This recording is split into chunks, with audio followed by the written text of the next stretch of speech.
feeding through to everyone. I think I could see that.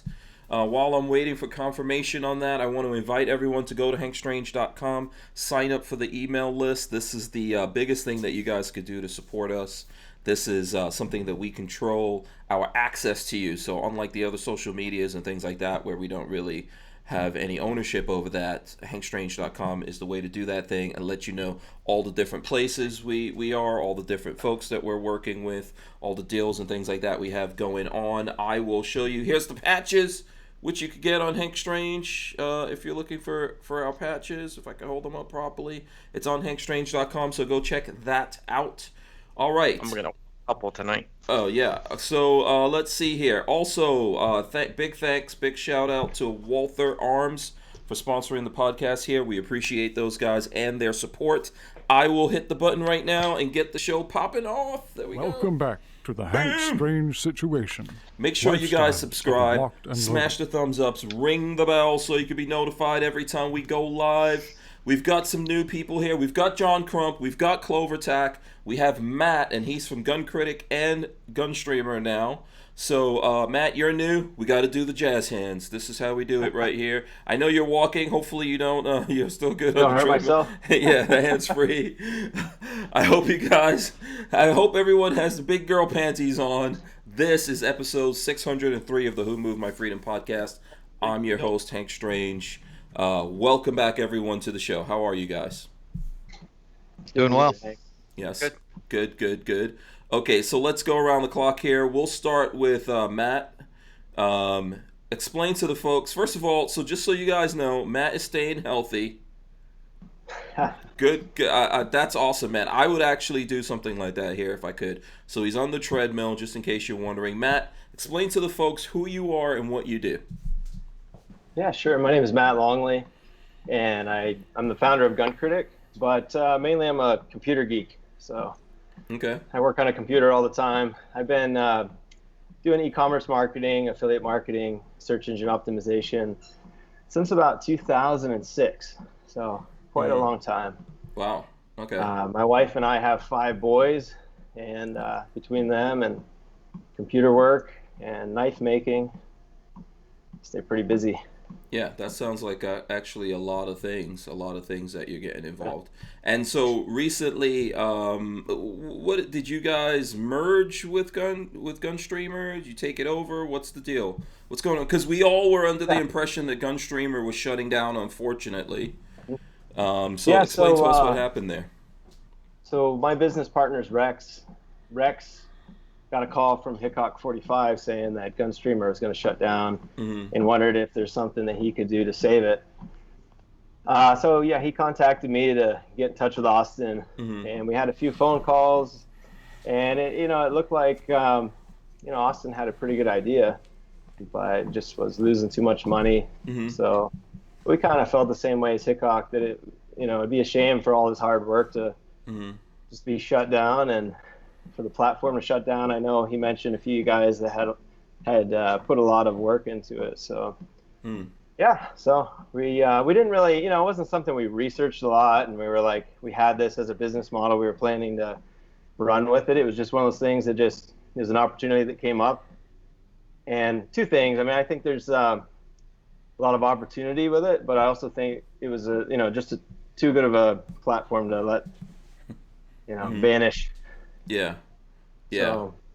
That's so the big news that I take out of all of that, and John and Clover, feel free to jump in here if you guys have any questions. But I'm glad that Hickok helped out here somehow, at least by making the connection, because I was really disappointed that GunStreamer was going to be going away, and I'm glad something was able to be worked out here with you guys.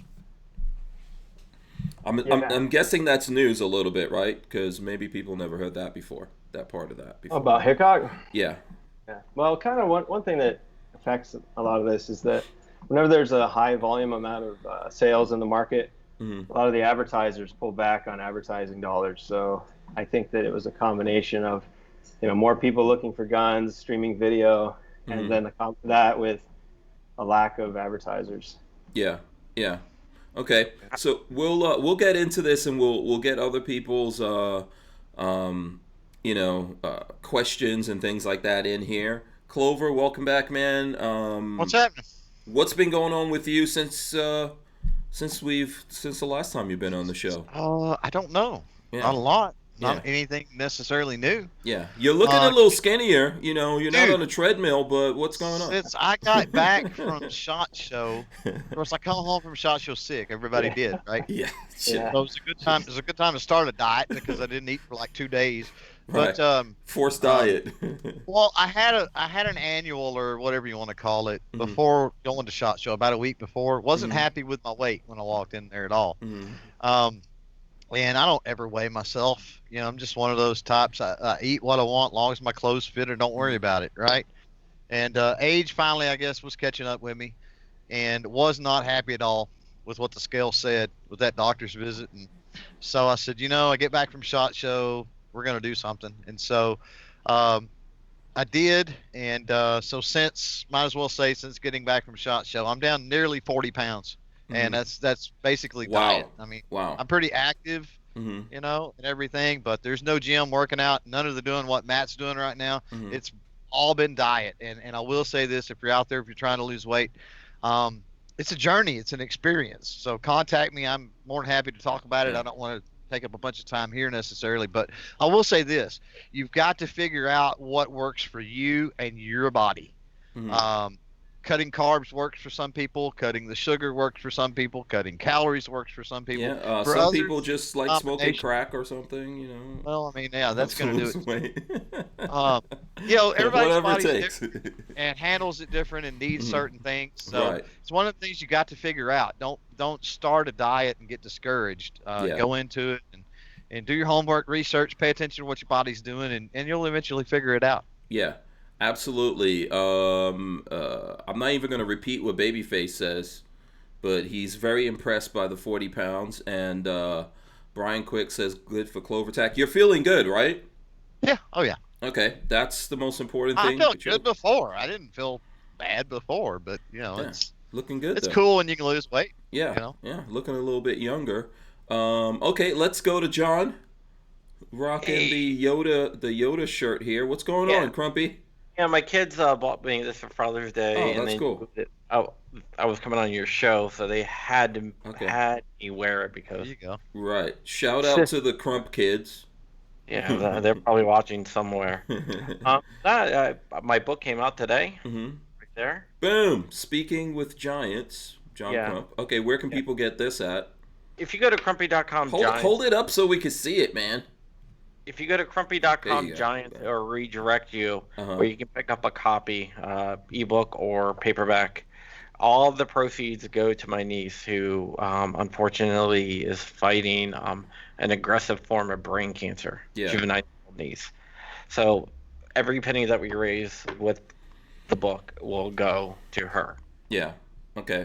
It's a lot of good interviews. A lot of people give me really good interviews. But other than that, been fighting the fight in Virginia for gun rights, writing a lot of stories. I'm helping out other gun people in the industry. And that's basically what I've been up to, man. Okay. All right. I'm sorry to hear about your niece, man. I know that's like, something really tough for you guys to deal with right now. And so people can go to Amazon and get the book? It's on Amazon. Crumpy.com/Giants will redirect you to Amazon. But other than that, I have diverticulitis, but that's neither here nor there. Okay. Diverticulitis? Yeah. Okay. What's that? It sounds made up. John's making stuff up. No, it's an infection in the intestines. Ooh. Okay. Yeah. It's not good. Yeah. But it's not bad, but it's not. Yeah. It's whatever. Yeah, that's a tough place to have things. Okay, so that's catching up with everyone. By the way, I know I've changed up some things here a little bit. There's like a scroll, let me know. I know I saw someone said the scroll was too big. I can work on all those things and tweak things here, but I'm trying to I'm trying to get this popping a little bit more here. So we'll work on that while we're doing all of this. Okay, so we've got the intros out of the way. We're all into this. We've got Matt here from GunStreamer / GunCritic that we're going to get into and talk to about what's going on with him, as well as Clover and with Crump. Where do you guys want to start? Who wants to start here? Do you have any questions for Matt, Clover? Have you guys had a chance to communicate? No, I haven't. No. Okay. John said he has something, so we'll let him go. Okay, we'll do that. How do you plan on making a GunStreamer profitable? Okay. Yeah, good question. That's fair. Well, just come right out with it, John. Yeah, I was hoping you guys would have some answers to that. That's a big question. He was telling me before we started that he came on here so you could tell him. Yeah, we've got a few different ideas. So the first thing is we want to stop the bleeding. There's a lot of expenses coming out of the website right now, and so Austin and I are looking into how we can cut back on expenses. There's a few sites like Lipsies and a few others that are streaming a lot of data from the platform. So that's one thing. The other thing is there's a couple different business models that we can add to the platform. One is premium content. So think of like a Udemy or a Lynda. And, we try to make a place where whether you're like a gunsmith and you want to sell courses, or you're an instructor and you want to sell courses, you could do that. So it'd be kind of a place to allow your fans to transact with you and watch content that's gated. Okay. So that's one idea, and I think that would actually work well. But we still want to have a place for people to put up free stuff too, Okay. Go ahead. The free model is just ad based, but that's a pretty tough model. You look at YouTube; they lost money for like 20 years. They just started making some money on their platform. So that's kind of tricky. You got to get your volume up high enough and have a pretty good amount of advertisers that are consistent. Yeah. So, but we're going to try to do that. I mean, Austin's intentions was he wanted to have a platform that was free and kind of an alternative to YouTube. But GunStreamer kind of ended up being everybody's backup, where they put all their data. And a few of you guys really contributed and try to make it work, but the way it sat, it just had to make some changes, Yeah. So I don't know who has anything. I would say my first priority with GunStreamer, and it's true, right? Most of us, myself included, we're using that as a backup, and I'm primarily on YouTube. I think that's just the way it works out. That's where there's a bigger audience. I wish that that we can make better usage of it myself. But the first thing, I think it's important to have it exist. Because at some point we're going to run into a wall with YouTube and all these other places where even if we want to continue on there as we are talking about the things that we're talking about, they're going to go no. And we're going to wind up where a lot of, like, even these conversations will have to be somewhere else, and then the regular video, like gun content that we do, will have to be somewhere else. So I want to make sure it exists, and of course I want to figure out how to make it profitable for the people doing it, so that exists. It continues to exist, and listen, we all need to live and eat, feed ourselves, and all that kind of stuff. Take care of our families, bills, etc. So, I mean, that's the first thing. That's my thoughts on it. What do you think, Clover? Well, one thing that come to mind. I mean, when heard the news, of course, that they were doing it, it sucked because 2 years ago at SHOT Show, they really busted it. They really knocked it out of the park, making connections and doing other things. And you hate to see that, a year later. But I go back to and I've talked to Austin and Ashley and Paul and all of them on a fairly regular basis, not lately. Hung out with them, SHOT Show this year, talking about the platform, talking about what we can do as creators and other stuff.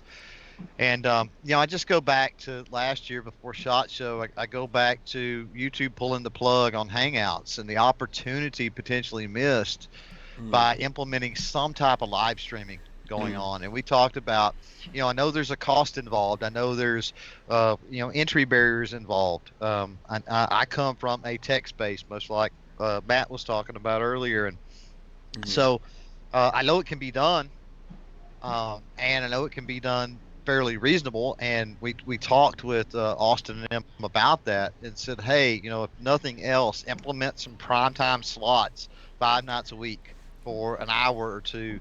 Get some regular creators that are doing live content on the regular, and that'll create at least a push during those hours over to the platform. People, it's not just come and go, and they may or may not watch, and it's dependent upon somebody sharing something that they may watch later. But if you're going to watch this content, you have to go over there, and you have to go over there now.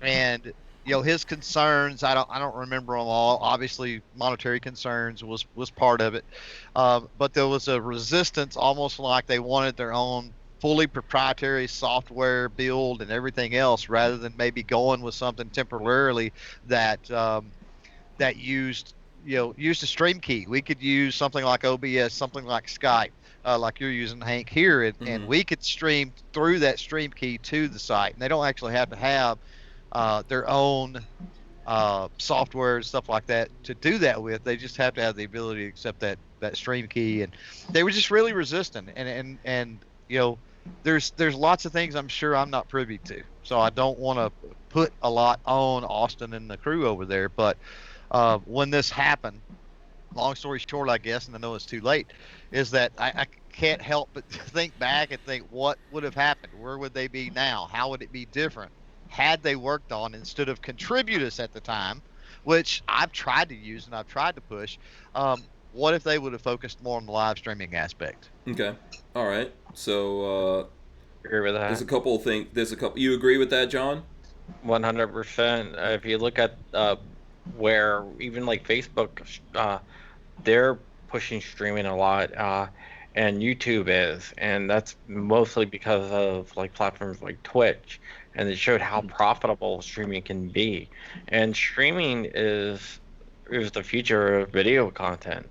I believe if you look at the market and how much streaming's taking over, and even on YouTube, a couple of years ago there was no one live streaming, and now you look at the live streaming, it's just everywhere. Especially in this environment, right? And almost all content creators are streaming. Oh, you go into YouTube and you go into the live streaming stuff, and it's insane what people are doing. I mean, tarot card readings and fortune telling to prayer chains to watching the night sky. It's just insane the amount of people live streaming stuff. Yeah. Oh. Yeah, Hank, that's something that I brought up to Austin yesterday, because you mentioned live streaming, and he did say that what they ran into was there would be a lot of, if they open it up to everybody anyways, there would just be a lot of bandwidth usage is what he was thinking. So it was a cost issue at the time. And so we both talked about it, and he did think that, at least in the initial stages, having some channels open, having some creators, having some shows would be, a good way to test it out. Kind of like what was mentioned. Yeah. So, I mean, I kind of feel the same way. I mean, the biggest hurdle we have is that monetization is pretty easy on most platforms, but for guns, you can't work with DoubleClick, you can't work with Google, you can't work with all your traditional SSPs, basically the supply side platforms. So, and then on our side, advertising is about 10 to 20 years behind. So I remember, like, I started to try a media company in 2012, and it was like pulling teeth back then. I mean, everybody was still using magazines and some radio. I mean, they were using billboards, but they didn't want to do anything digital. So now you have some companies that are open to digital, some co-op programs that actually support digital, which is kind of crazy. They're just doing that. But really, I think to make something like that work, even GunStreamer in general, is we really need to get some manufacturers or bigger retailers to kind of get behind the platform and say, we're willing to put some money into this to make it happen, Yeah. Let me get this comment up here from Alaskan Ballistics, who is a content creator. He gave us a couple of bucks on the super chat for this. He said, I'd be willing to pay $1 a video to upload if that'll help keep it afloat. But I get twice/thrice as many views on the Reloaders Network. So I'm not super familiar with what the Reloaders Network is. Is anyone? I'm I've not checked it either, out. but Okay. I'm not either. But along that lines, I can speak to that a little bit. Mhm. I do fairly well. I was one of the early adopters on Mhm. GunStreamer, Mhm. so I got a lot of the big guys come over later on, and Mhm. of course surpassed me obviously. But I got a lot of subscribers and kind of built a lot of clout with that, right? Mhm. Because I was over there early. Mhm. Um, so my views on GunStreamer typically are not horrible, um, but and I hate to name drop other platforms, but I need to in Mhm. this circumstance because I think this is maybe a component Yeah, of I think that's GunStreamer. okay. I don't think that's gonna And bother Matt, so right? so let's Mhm. talk about Full 30 for a second. Okay. And it's kind of what I think Alaskan Ballistics, that may be an underlying thing with the Mhm. Reloaders Network. I don't Mhm. understand or know about the Reloaders Network that much. So Mhm. AB, if you're still out there, let us know in Mhm. the side chat if I'm spot on, if I'm thinking correctly here. Mhm. But I think it's maybe kind of works kind of like Full 30 in the sense that you've got the Full 30 hosting platform for videos and you got the Full 30 forum. And I'll work my tail off engaging and commenting and posting videos and doing things in the forum side of things. Mhm. And that really helps the traffic on the video platform side of things Mhm. as well with Full 30, right? So, and that dynamic is missing from GunStreamer. It is just a hosting service at this point. Mhm. So you're saying it lacks a community, Well, Um, even basically. YouTube has implemented the community tab, yeah. right? Yeah. So yeah, I think there's like lots of differences that if we look at these different platforms, I think over with Full 30, what I found, and I didn't ever do the forum. I know that they did try to talk to me about doing the forum over there.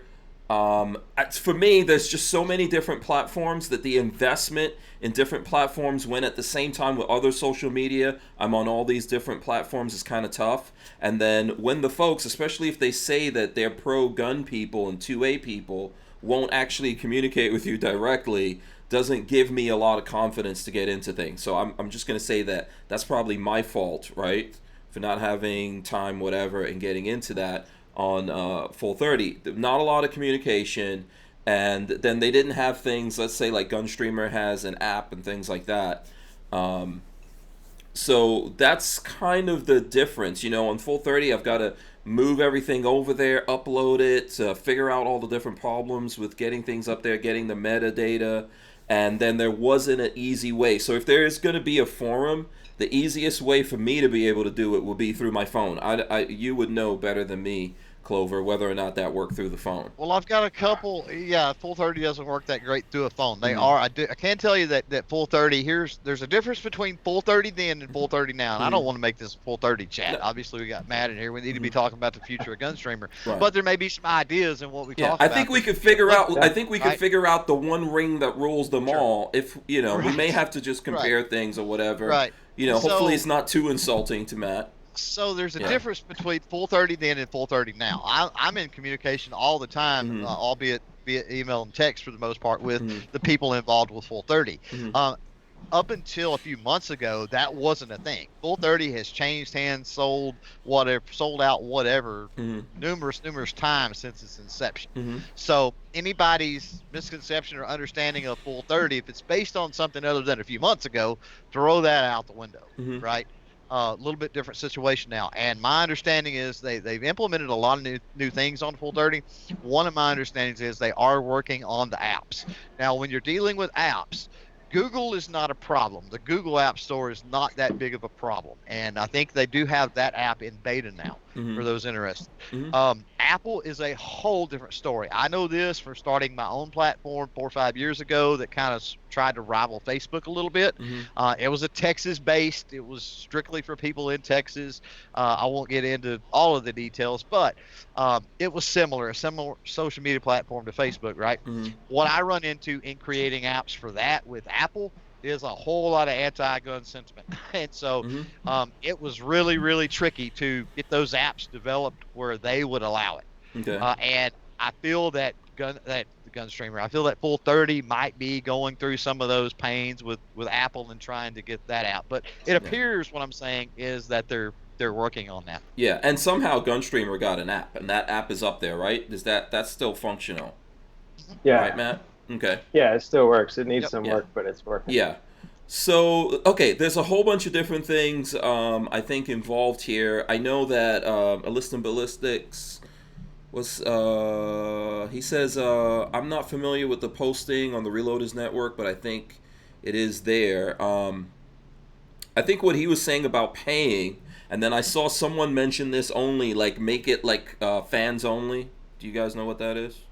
Oh, OnlyFans? OnlyFans. Do you know I what mean, that is? I've heard of it, but I don't. Yeah, so know exactly. Isn't that where like YouTubers, like female YouTubers, get like take their clothes off? yeah, for I think a fans? lot of a lot of people on IG are doing OnlyFans, but I believe there's rappers getting into it now also. But OnlyFans kind of works where you say to the folks out there who really want to see your stuff, hey, if you really want to see this, go over here, and there's some method of payment to see their real Now, I'm not saying that as gun guys we need to start getting naked or whatever it is that those guys are doing. But maybe there's some element to that, somewhere between what like Alaskan Ballistics is saying, if you want to keep that thing going, like, there's some payment maybe on levels or tiers or whatever like that. Maybe, if we are creating this content that's banned over on YouTube, we could figure out ways. I mean, I kind of thought that's what the Contributors was going to be. I'm not sure how that thing worked out. I try to commit to that a little bit. So, for example, I've got about somewhere between 200 and 300 videos that we have a tough time with on YouTube. So we have those over on GunStreamer, and that's the kind of thing that you could say to people, if you want to see this big library of videos that YouTube doesn't want you to actually see, you can go over here, but you can help us out by somehow paying some kind of membership or something like that goes to us. I know we're trying to spitball for ideas here, so. All the Contributors things, since Matt's here, I mean, I'll throw it out to him. I haven't mentioned anything to Austin and them yet. But when I got the notice that, because I was set up, when I got the notice about it going down, I went in because I haven't bothered with trying to withdraw any of my Contributors funds. Yeah, I don't think I haven't done that either. And so I did that when I got the email. I thought, oh crap, I've just been letting that sit there. And so I haven't seen anything from that. So I don't know what it takes to get those funds out at this point, but that's neither here nor there. But that model is okay, but I mean, I think that the Contributors model coupled with some type of community with it would be a little more effective than just being able to certain videos, right? Get preview or get whatever with certain videos. Yeah. So let me I'll get this in here from the Alizé, even though he's most of the time trolling me here. He says there's too much bitching and crying between YouTube gun channels. This will never be successful until you all put aside your tantrums and come together. So that's appropriate and aptly said. So 100%. If we want that, and that's really what I'm trying to take the time to do here, right? We've got some smart guys in the room and me, right? We've got the guy who came in and is keeping GunStreamer going. And so we have this. This is the reason why I was telling you the previous story about not being able to communicate with people. The number one thing for me to make an investment, it's like a relationship. I need to be able to talk to people. Matt's coming in here. He's talking. He's willing to listen to us. We should try to somehow, obviously we're not going to get it solved today, but we should somehow try to work this out and come up with some way that we do things that works for them, it works for us, we all keep this moving forward, we have access to this service, and then we're building on it and we're figuring out like what's really going to work the best. And yes, sometimes you have to look and see what the folks out there are already doing, maybe like the OnlyFans or like how YouTube's doing memberships or whatever. If that's working, then we try to figure out how do we take that and expand on it, right? Maybe through an app. So if people, let's say the audience out there is giving money and we're able to, that can all run through that app. They could talk to us, we can respond to comments and things like that, and then it's worth it for them to spend that money. John, you look like you want to say Yeah, something. how about like when you get a subscriber on Twitch or something, they can join. Or in the sort of like a join button on YouTube for a lot of channels now, where you can join, and it's like a monthly fee that goes into that, instead of like just like a contribute us where you can like unlock certain videos. But have you thought about doing something like that where you have a subscribe and a super subscribe? I don't know. Yeah. Yeah. I mean, when I first talked to Austin about it, I thought that with YouTube, basically the problem with GunStreamer is we're competing with YouTube, and YouTube gets all their traffic through Google. And so when you do a search and a video comes up, the video tab is pretty much just filled with YouTube videos. So that's kind of how they drive all the traffic.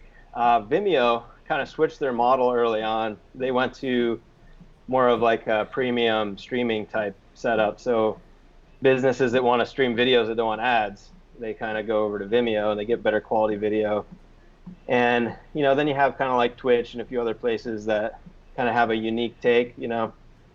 So one of the things that we talked about, of course, I mentioned the kind of like a coaching or like a Udemy type model where you have courses and that sort of thing. That's one idea. The other idea is having some type of subscription type platform. I mean, you have like My Outdoor TV. I don't know if you guys have seen that. I'm aware. It's basically it's like Netflix, but it's just outdoor type channels, fishing, hunting, stuff like that. Yeah. Would you guys be able to get a Apple TV app, Roku, those kinds of apps where people can actually get it up on their TV screen? I don't know. Okay. That's something I thought about. That would be huge. You would have to have, and I think in order to do that, I think you would have to have, and this is where I was going to jump in on something you mentioned, Hank, and you kind of glossed over it, and I think it's a big deal. Then my camera's going to screw up. Y'all can still hear me, though, That's the right? CIA or something. Yeah, we can hear you, Clover. Yeah, I had a great idea. Yeah. They're going to shut me down. Yeah. So, I talk bad about Apple, and that's an iPhone. It's I feel it. So that's Shame probably on why. you. But no, you glossed over it, and I think on this topic, I think it's extremely important. And Lola hit out there on the chat. She hit it too. That says it takes everybody, the creators, the viewers, the company, companies. It really takes everybody. It does.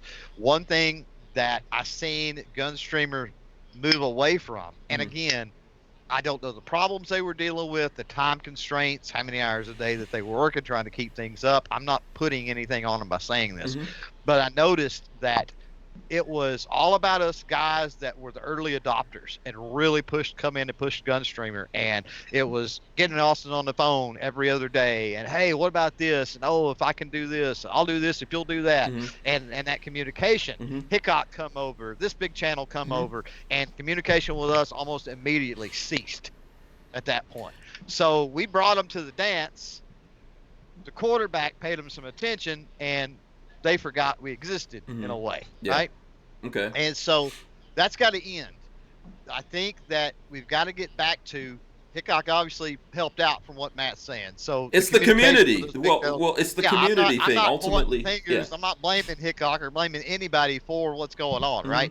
But I'm just saying there's this communication and everything that's got to be key, and it's got to take place, because if you want to move into a thing, this is my understanding anyway, if you want to move into a thing like on-demand TV, right, a Roku app, something like that, you're going to have to already have channels lined out that are committed to producing regular content that you can put onto those channels. And you can't just say, okay, let's do this, let's put up this Roku channel and do all of this, and not have all of that lined out beforehand. And that's going to require communication and understanding, and a lot of these type chats privately behind the scenes, possibly with those creators, in order to line all that out. Yeah. But you think they should have like a gun creator summit, like a virtual summit? That's if it would be awesome if we could do it actually in person, but nowadays with everything going on, you're right, John. Maybe we need to have something like that. We've got the technology, and with people's schedules and everything else, Hank, I don't know that we have to all be in the exact same room at the exact same time. Right. Yeah, absolutely. And with the way that this person is so dramatic with this person and so forth and so on, I don't know that that's a good idea anyway. Right. It may be more conducive to less drama if it's done virtually. Yeah, I think the key is we do need to be more of a community. Now, you know, you need to be somehow vested or invested in the community, right? Or vice versa. So that I don't think that necessarily means that you have to get paid, let's say, by GunStreamer, right? But, you know, there's ways to see who's actually vested in this thing. Like folks who decide, hey, I'm going to go out of my way to promote GunStreamer on my social media. Like, let's say your major thing's YouTube or other places. You're like, hey, this is a place where you could go find my stuff, you know? There's things that we can do like that, I think, that would help. And then maybe there's some credit for that and the different things that we're doing so far as being evangelists. Go ahead. I think, Matt, you wanted to come in there? Yeah, there's one other idea I have, and I was working on this before I got involved with GunStreamer. And that's actually an outdoor influencer network, so that you guys could create like a marketplace, both for work that you could do, and then brands could put out jobs that they're looking for. So if they're looking for product reviews, Instagram images, stuff like that, I think that's needed. The other thing is an affiliate network that's exclusive to the outdoor industry. So GunCritic does really well through affiliate marketing. I don't know if you guys are familiar with affiliate marketing. Absolutely. But that works well in the firearms industry because it takes the risk away from the retailers, because most of them don't understand how to advertise very well. So affiliate marketing is easy for them because they get, they pay people and they make them money. So the concept with affiliate marketing is you send them traffic, sales happen, then you get a commission back after 30, 60 days later.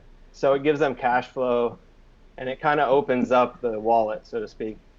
Because it's an easy avenue for the viewer out there as well, because it's not an in-your-face pushing product. It's like, if you're gonna buy this anyway, right? Odds are, why not use somebody's affiliate link to buy that and help support their channel? So it's not a hard sell type thing. I think the affiliates can go to another place also. I think on another level, we can do maybe some kind of affiliate thing in terms of bringing the industry on board. I know when I was talking to you, Matt, I said, like, if it was me, if like money or whatever wasn't an issue here, I would try to get like a sales guy on board that's dedicated to that. Someone who knew the industry, could get the foot in the door with the industry and start getting them on board. Now, as content creators, we can't do that all the time, but we're interacting with different companies out there, and we could always say to this company, look, you need to go over to GunStreamer and help support this. And it doesn't, maybe that can work as an affiliate thing. Not necessarily, doesn't have to be in terms of money, but in terms of that investment that I'm talking about, that you can differentiate between the people who are actually putting in the work to help build the community and make it something more valuable, versus the people who are like, hey, I'm just going to dump my content over here as a backup in case everything goes bad. Yeah, that makes sense. But yeah, so one thing I thought about is maybe there's an affiliate network, there's a influencer marketplace that helps you guys to make money, but the money generated through that helps to take care of GunStreamer. There are some of those in play, not that, of course, I mean, they're out for themselves and they get their percentage and the company keeps it or whatever, or the organization. There are a few of those around. They're pretty limited, and I'm sure Hank knows probably what I'm talking about for sure, but they're pretty limited and invite only and that sort of thing. Yeah. There's other like professional networks you can join too. That, like, I'm a member of one and Clover is a member of one, and that actually really helps with making contacts with big companies, because I don't know, they just seem to respond better once you join a even companies that are not also a member of the organization, I might point out. What organization are we talking about here, or can we not say it? Professional Outdoor Media Association. Okay. I don't mind telling people. Yeah. If you're a creator out there, I'll give you my experience. I'm sure John will tell you his, and I'm the one who got Clover Tack into it. Okay. It works. Right. Yeah. We do. Listen, without a doubt, we need to organize. Otherwise, we're not going to exist. And that's on lots of different levels here. That's not just for what we're talking about, like having a platform. It's for the whole gun community itself, right? They were able to take out bump stocks because there was no organization and no one fighting for bump stocks. Mostly because we're all like, who cares about that, right? Yeah, that's not exactly true, because there was two comment periods, and the first one we dominated, and then we dropped the ball on the side. I mean, I'm not pointing fingers at myself, but I'll point fingers at everybody else. But there was people that dropped the ball the second comment period around, and that's what happened. We stomped them in the comment period the first time, first go around. Second go around, we got stomped. We just dropped the ball. Yeah.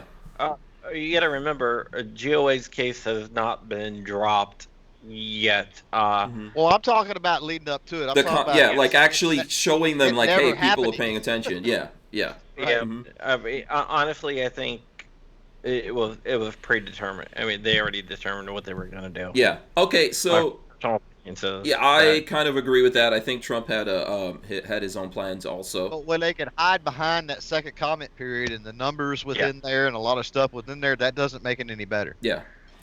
Jade Grew. Now you're going to get this, and I'm interested to hear what you have to say to this. Jade Grew says, might want to change the name to just Streamer to appeal to a broader audience. Have you thought of that? Where's everyone at on that? No? No, I mean it's got to be niche specific. I mean it's got to be for demographic reasons of advertising, if anything, right, Matt? Yeah, I could see maybe making it broader to go to the outdoors, because then you could get guys in survival it already is. But yeah, I mean it's kind of already getting that, but. Yeah, that's the only thing I could see would be going broader to the outdoor industry as a whole, hunting, fishing, and hiking. Here's something, if I could jump in here, because I've talked about this numerous times before. Here's something I see with, you get people that say, okay, the GunStreamers, the full 30s, the whatever, they're echo chambers, and they are, and I think that they probably need to at least start that way.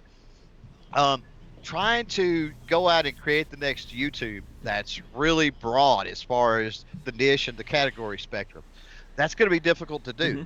And I say that because I'm on GunStreamer, I'm on Full 30, I'm on YouTube. Actually, Sam from YouTube, I got a text from him the other day, which was crazy. Didn't even know he was still around. I'm on Brighteon. If you're not familiar with that one, check it out. I'm on every platform. I believe in platform diversity for sure. Internationally known and locally accepted. One thing that I see with these alternatives that are open to everything is because they're open to everything, the vast majority of people, YouTube is just too easy to use and contains way too many subject matters and everything else. We're gun people, but we're also car people and cooking people and exercise people and whatever it might be, skydiving people, whatever. And YouTube is conducive to that.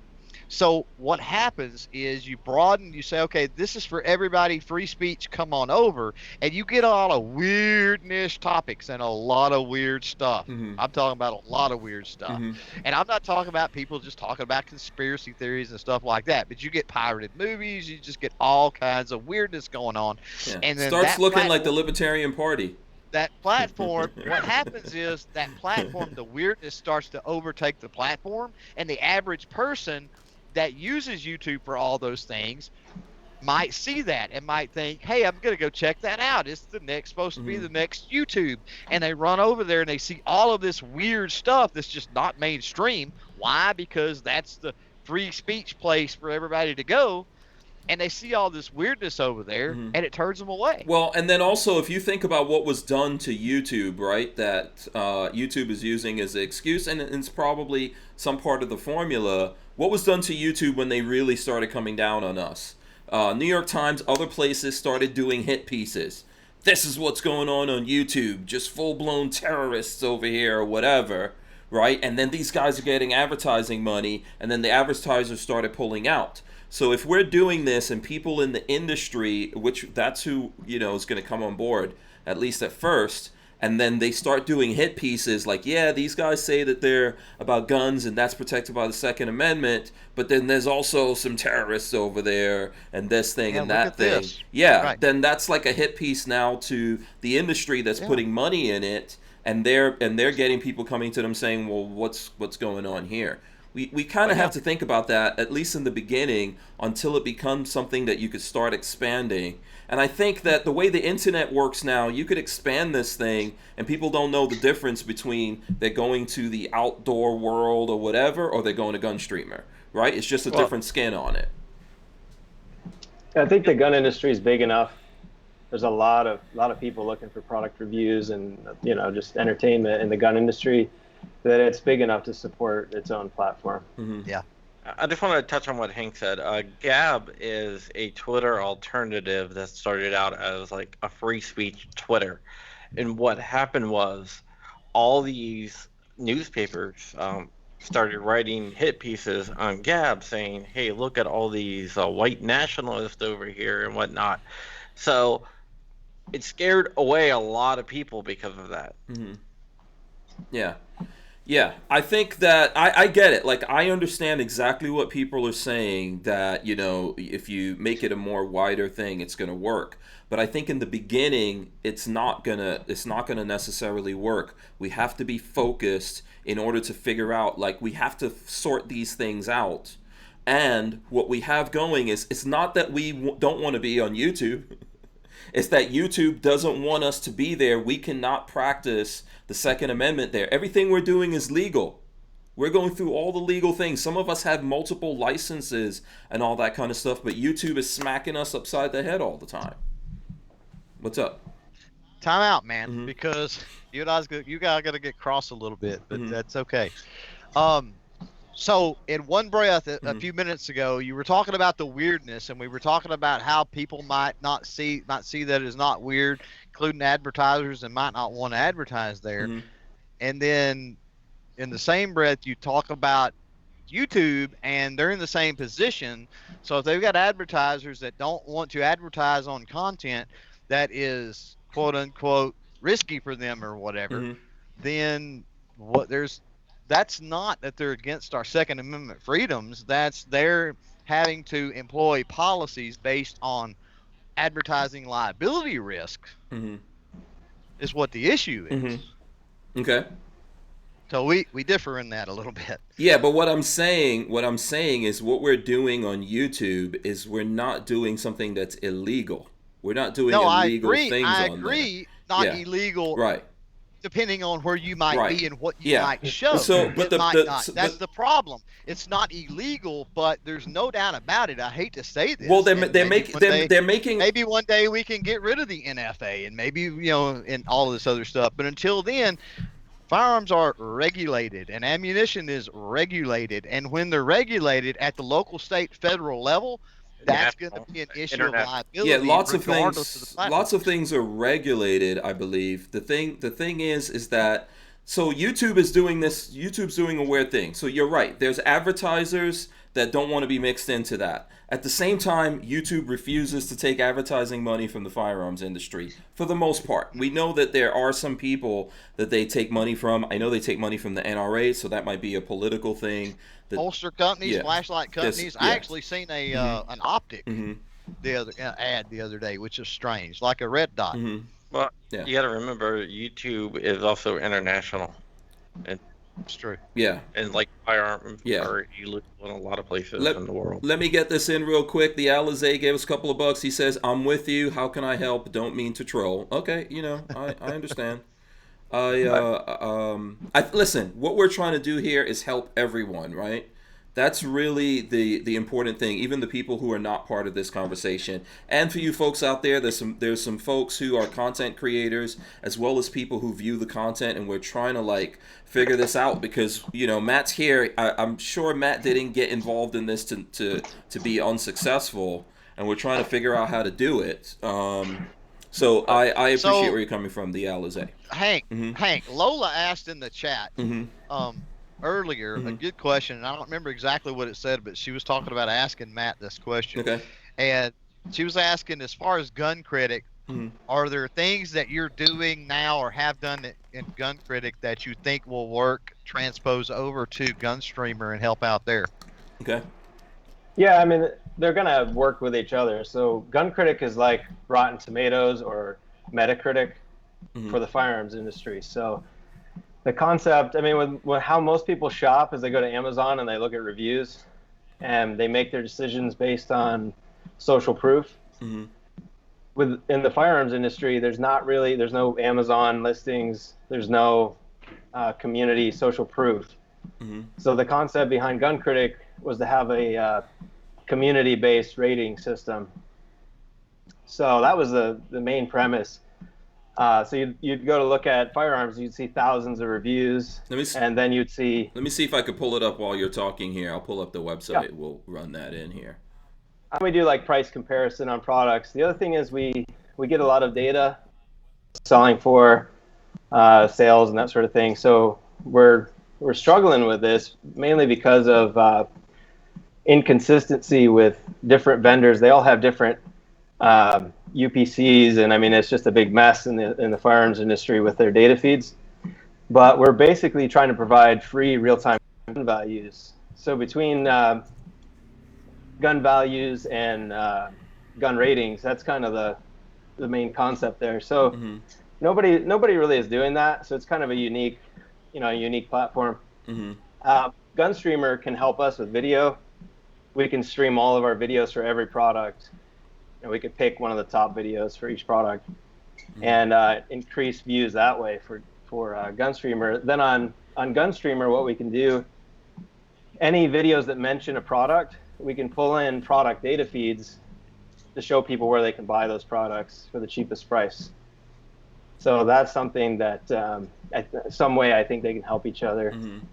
We could also put ratings on the gun, or show GunCritic stuff on GunStreamer. So that could, and I don't want to interrupt you, Matt, but so what you're saying is you could have an instance where I put up a review on this firearm, and beside that review is an ad or something that links to and says, hey, here's where you get this for the lowest price on the internet. Yeah, and also there's going to be metadata about that gun, right? So separate from what you're saying, there will be metadata saying this is what what people on average think about this particular gun that's the topic of this video. And kind of the other thing is I'd like to see the influencers on GunStreamer, guys like yourselves, to become critics on GunCritic. So we have a user base that does reviews. Then you have kind of like your experts, the critics and their ratings. So that's kind of how Rotten Tomatoes works. Interesting. Yeah. Well, I'm there. Yeah. I am there. It would be cool. I'm interested in seeing what John thinks about this, but it would be cool to also have the audience rate us. That would be neat. And then maybe that helps like float things up, or somehow the audience could say, hey, when this guy gives us input, we value it, it works for us, and maybe that somehow helps float content creators up somehow, or there's some reward for that. Like I've got a concern with that system, and I'm there. I'll get on GunCritic. I'll check all that out. I'm excited to do that. But what worries me about that type of a system, Hank, it's kind of like the thumbs up, thumbs down now on YouTube. It doesn't mean anything because you don't have to be logged in. It's all anonymous, blah, blah, blah, right?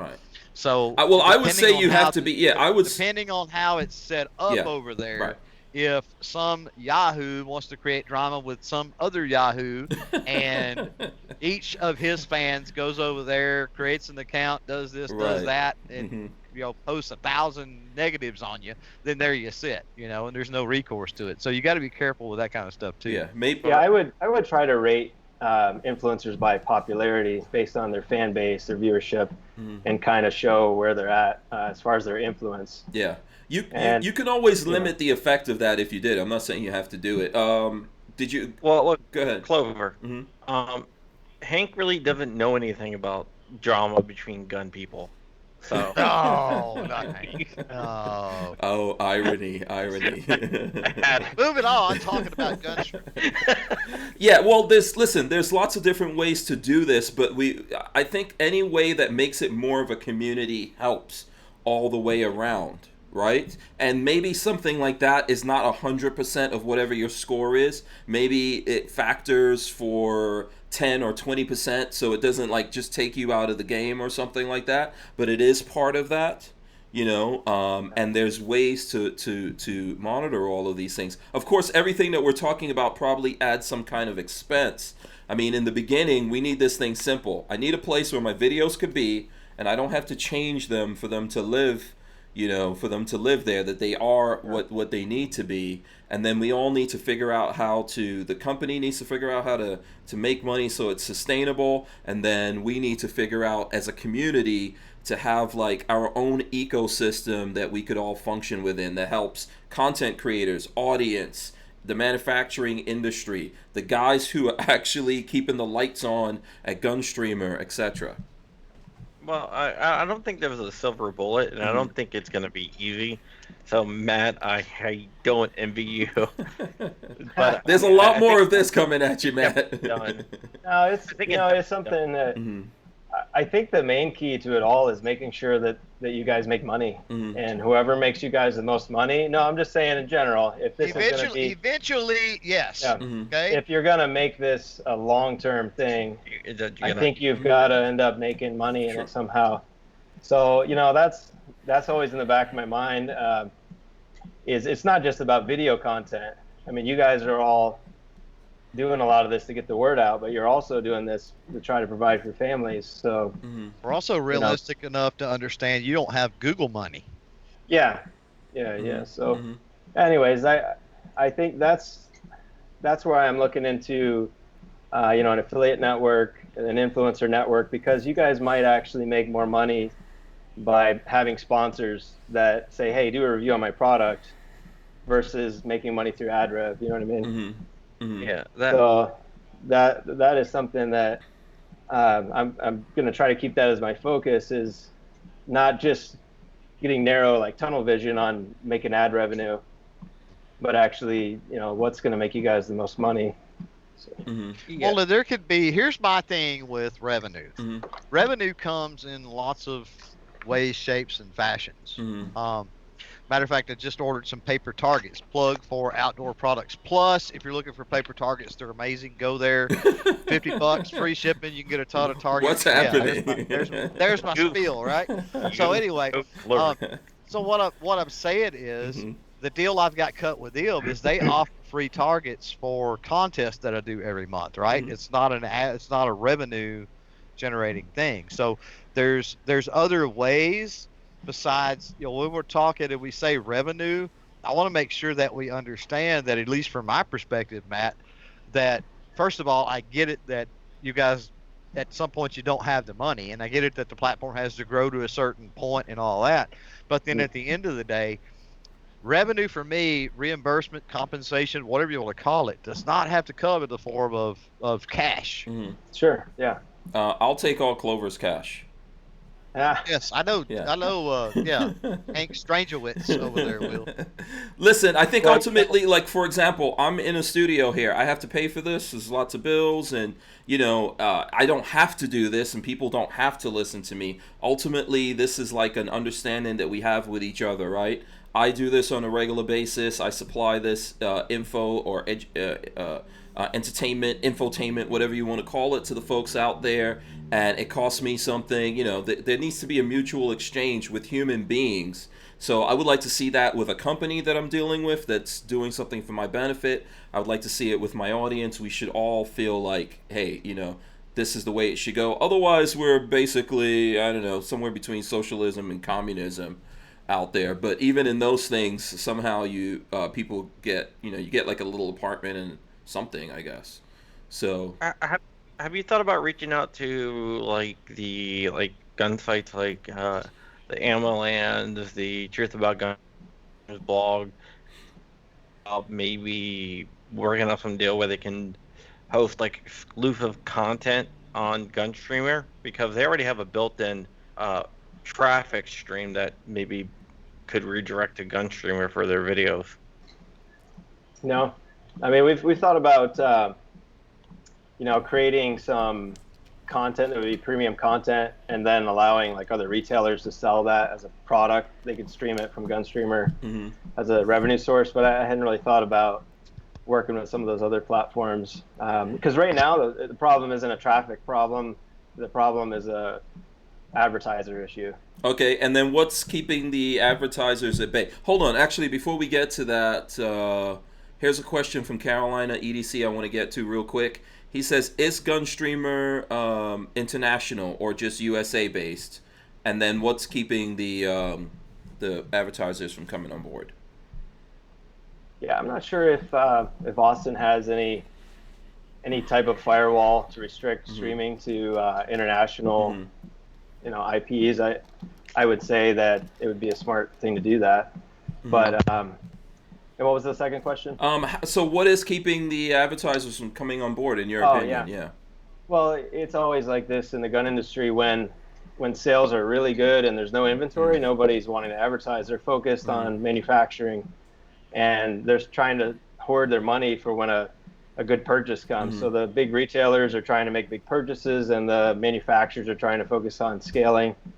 And at the same time, a lot of manufacturers get in trouble. Same thing with distributors. They get all stocked up, and then the market swings the other way, and then they go bankrupt. So I understand why they're kind of hesitant, to advertise. But next year, like if Trump won and things calm down, then the gun industry would catch up.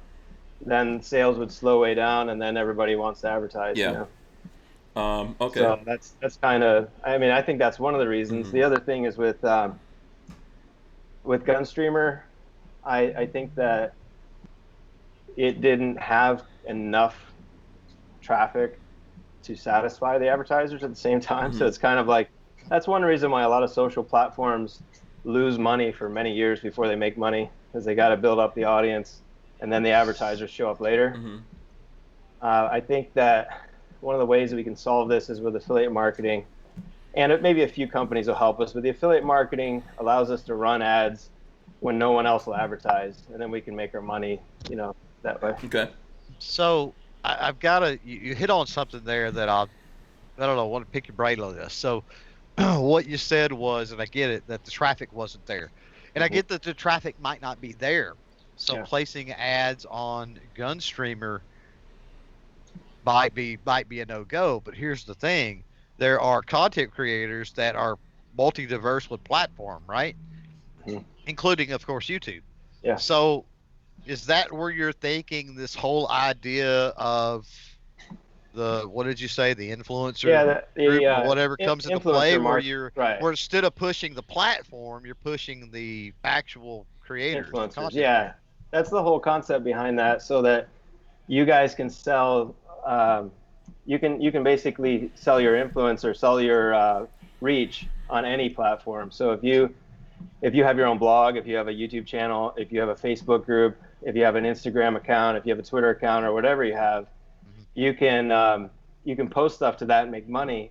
So like you could do a YouTube video, mention somebody in it, and get paid for that. But just like a affiliate marketing network or whatever, GunStreamer or whatever this entity would get a cut, correct, to help that project.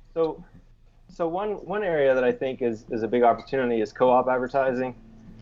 So you have companies that they provide 100% for digital advertising, and usually it's distributors that do this. Some retailers do.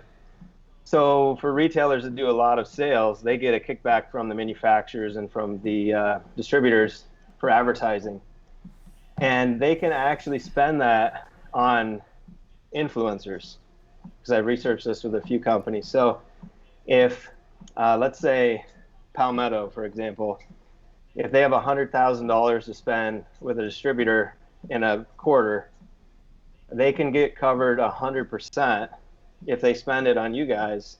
The problem is they don't know how to communicate with 1,000 influencers. So for them to put a campaign together and provide all the tracking to get refunded for that money would be impossible.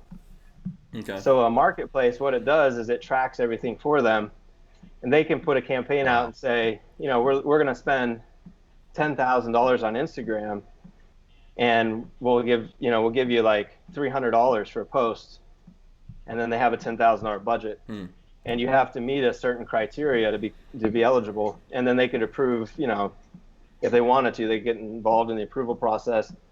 And then at the end of the campaign, time goes by, they get a report back on their reach, and then they get a refund, or they get reimbursed through the co-op program. So that's something where it doesn't really come out of their pockets. It comes out of the distributors or the manufacturer's co-op program. And that's another way to kind of open the advertising wallet, so to speak. And that's like a sort of diversification, so that whenever there's these lulls in advertising revenue from the industry, let's say, there's other places that people can go to. It is a way for you guys to monetize platforms that won't allow you to monetize, basically. So it's also a way for advertisers to advertise on places like Facebook and Instagram when they can't do the actual platform. So there's people that have Facebook fan pages and groups with hundreds of thousands of followers, and they don't really have a great way to monetize that. So that's where something like this would work. Okay. Let's see. We lost John here. I'm sure that maybe something happened. Oh, hold on. Is he back? Are you back? Okay. He snuck back in. Yeah, I didn't see you back there. Okay, there you go. I tried to lock the door, Hank. Yeah. Oh, man. He's sneaky. Yeah. He's sneaky. He knows how to hack. JP from Blue Rifle Society, shout out to him. I hope he's doing well there in Connecticut. I know he's on the job. Why can't we get money from rich 2A guys? He says there has to be some... I'm guessing he's saying conservative rich people that love guns. What about the couple from St. Louis? I don't think those guys are conservative, first of all. I don't think so. They're not 2A people. They are gun owners. Obviously, they were anyway. I don't think they are anymore. But they were gun owners. Yeah. They left the other guns. They just took the AR. They gave them back the inoperable gun? Yeah, they only took the AR. Oh, okay. So they didn't take the pistol that she was using that was inoperable. Correct. Huh. Okay.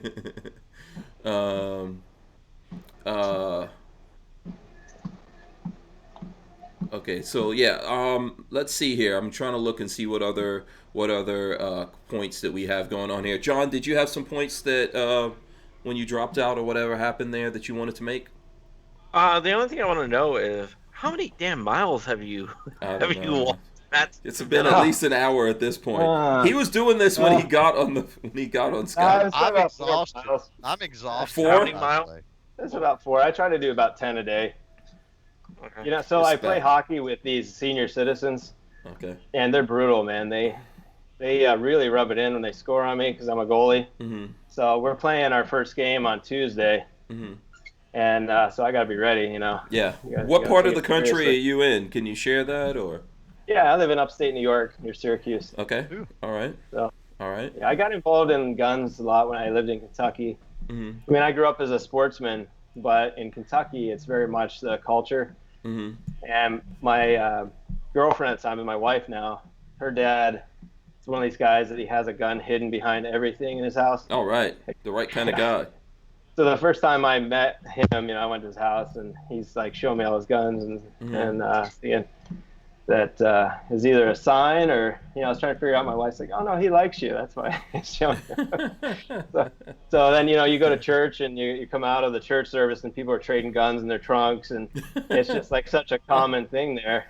So church in America, the way it should be. It's just, you have guys showing each other guns in the church service. Like, hey, did you see that? They're passing the offering plate and pull out a pistol, and it's just like so commonplace. But in New York, even where I live in upstate New York, it's it's not like that. I know, man. I know. Unfortunately, that's awesome. That's the way it should be. Yeah. Let's see this. Eric Hammond has a comment here. I'll try to get this out. He says, here's something to think about. In the food industry, you can't outdo the big boys. You have to offer something the customer wants in a way no one else does. And I'm trying to see the rest of it. I don't think he continued it there, or it cut off. I don't know what you guys think about that. So yeah, I think he's right.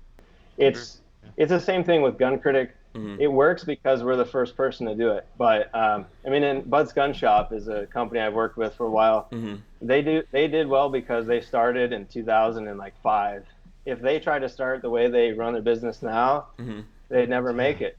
But they started in 2005 and they have like 3 million customers, you know. So if you get in early and you're one of the first people to do something, you have a huge advantage. After that, you know, I think of the name we shall not speak. I'll give you the initials. It's CTD. Same way with those guys, man. I haven't dealt with those people since like 2004 or 5 probably, and you know they've been around a long time, and that's the reason they're still out around. there. Those bastards. If they was to try to make it nowadays with the shenanigans they pull on a constant basis, there's no way they would make it. Yeah. You mean charging like $1,000 for 1,000 rounds of 9mm? After somebody's already ordered it, they cancel the order. You charge them. Oh boy. Yeah. Yeah. Okay. So let's see here. Rich White has this to say. He says considering Trump's Hong Kong executive order, Google may be losing some of the money. We'll see what comes out of that. And DCG44 says, does GunStreamer have merch? Okay. What's the answer to that? I don't know nothing I'm aware of. But I guess we need to let Matt answer that, huh? Now, what was it? Does GunStreamer? Yeah. Do you guys have merch? I don't know. I'm not sure. Okay. I have to check. Yeah. So I've never seen it. I know they've given away some patches and things in the past. But Well, so here's one thing. I've got a friend of mine. He's a really good guy, and he runs like a t-shirt printing business. He's got a pretty good size place. And he has an on-demand printer. He does patches. He does a lot of stuff, hats and stuff like that. And I actually thought about kind of seeing if he'd hook up with the community and any of the influencers that want to produce stuff. He could produce it and ship it for them, as well as GunStreamer stuff. And I don't know if that's something you guys would be interested in, but that could be another way to make money, you know, without having to have any cost involved. Yeah, for sure. I mean, it depends on whether or not people involved, or people will get involved, depending on whether or not they already have, to steal a word from Jada Pinkett, entanglement. Yeah. If you already have some kind of merch thing going, you might not, you may not want to or cannot get involved in that. Let's see. Yeah. Go ahead, John. Did you have a question? I was about to bring that up. A lot of the big creators have their own, have deals with different companies. Yeah. So here's a good question. What is your Matt? What are you looking at here as your length of investment? How long are you willing to keep GunStreamer going here? I think, well, for one thing, my business partner Rex, he's good friends with Hickok, and he wants me to make it work. So this GunCritic's my focus, or was my focus. Now GunStreamer is also. So I think the first thing is just to make it profitable when it's small, and so that's my focus right now, is just to make it profitable or break even. I think that once we can do that, and I don't think it'll be too difficult, but once we do that, then it's fine. It's just stopping the bleeding at this point. I don't think it has to necessarily be something that makes millions, but it needs to be something that doesn't lose money. For sure. Yep. So Eric Hammond says there's a ton of streaming services. YouTube is the big one in the room. Why not offer original content only, like Apple, Amazon, etc.? Yeah. So the whole thing with GunStreamer is they were just taking content from YouTube producers for the most part. There's a few guys that produce good stuff, but yeah, ultimately what we should try to do is use YouTube to drive people to something like GunStreamer, kind of like I think you'll see Joe Rogan do this with what he's doing, where he might have a short segment on YouTube and then he'll say to watch the full episode, go over here. So yeah, I mean, I think that we should try to do something like that in the future. Yeah. Ben Shapiro does that, and so does like Steven Crowder, who they shows off off of YouTube, but they will fit like the first hour on YouTube. But then if you want the second hour, you have to go pay. Mm-hmm. You've got to be able to. Here's the rub with that. Whether it's a push like that, because ultimately, I mean, that's content specifically for GunStreamer. I had that conversation with Austin and everybody during SHOT Show, and got home and proceeded to do GunStreamer only content that I pushed over to from YouTube. And to their credit, they did change up a few things with the way the featured video worked and some other things to try to help push that featured content, because that was the conversation we had. I said, I'm willing to try to make a couple of videos a month at least and try to urge and push other creators to do the same. But what you're going to have to do for us is you're going to have to find a way to promote higher on the page, whatever it might be, that original content. If we're going to do GunStreamer original content, you need to promote GunStreamer original content, right? And to their credit, they did some things that did that, but I could not get any other creators to follow suit. Yeah. Ultimately, so I could tell you, just to give you a little bit of insight that you probably weren't there for, Matt. When GunStreamer came out and said that they were dissolving, this is the end and all that kind of stuff, there were lots of conversations rolling around the community about whose fault it is. I know people reached out to me. They're like, whose fault is this? Is it GunStreamer's fault? Is it the content creator's fault? Is it the audience? Is it the government? Is it this person, that person? I blame John. Honestly. I am all right. And I think it was everyone's fault, right? I think it was everyone's fault. Yeah, everyone can take a little bit of that blame, and we do have to figure out a way to do that. You know, perhaps like we're talking about posting original content, maybe at least like, hey, this content is original on GunStreamer for a week, 2 weeks, whatever it is that works out being something that's worthwhile, right? But we got to get everyone on board with that somehow. So the idea that goes through people's heads when you think original content, and this is from a broader perspective, I'm sure a lot of creators think like this, and I'm included. It's a situation where we talked about revenue, we could talk about reach, we could talk about views, we could talk about all these things, ball it all up, and at the end of the day, that content needs to be on YouTube, unfortunately, right? So for me to make 2 or 3 pieces of content a week, even 1 piece of content a week strictly for GunStreamer, severely cuts into what I'm able to do as far as reach, as far as revenue, all of those different things, right? So it's like, it feels overwhelming for a creator. But here's the thing. I've got a list. I put out a thing because tonight on my podcast, we're going to be doing a review and a promotion type video of different channels, different firearm channels. This is the 4th time I've done this. Reached out to people. I've got a list of over 40 channels, firearm related channels that people sent me. These are channels I knew nothing about. Over 40 channels that I knew nothing about, the vast majority of them, right? There are dozens and dozens and dozens of firearm related channels out there. If we can network and, like you said, Hank, get everybody to come together as a community, we could make 1 piece of content a month as a creator and flood GunStreamer with original content. Yeah. Right. Yeah. I know a lot of people would be interested in doing that. Yeah. I think the big key is to figure out a way that we're all talking to each other and somehow on the same page. I mean, I don't know if there's a way to make an app for behind the scenes of what's happening there, so that the GunStreamer folks and the content creators can be kept aware of what's going on. You know, or almost like a creator forum. Yeah, something that's easy to access that says this is like, hey, this is what we're, or we're thinking about doing this. What does everyone think? Okay, we argue about that for a week, and then okay, this is what we think is the most acceptable way. Obviously, there's still going to be rebels and stuff like that. People are going to want to do their own things, but we have to somehow communicate with each other and try to move together.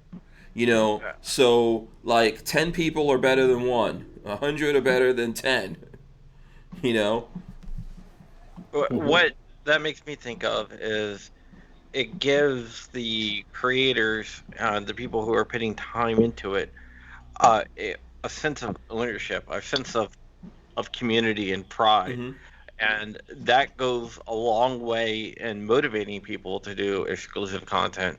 And if you open up and you do like, hey, updates on the channel and take advice from like viewers even, Mm-hmm.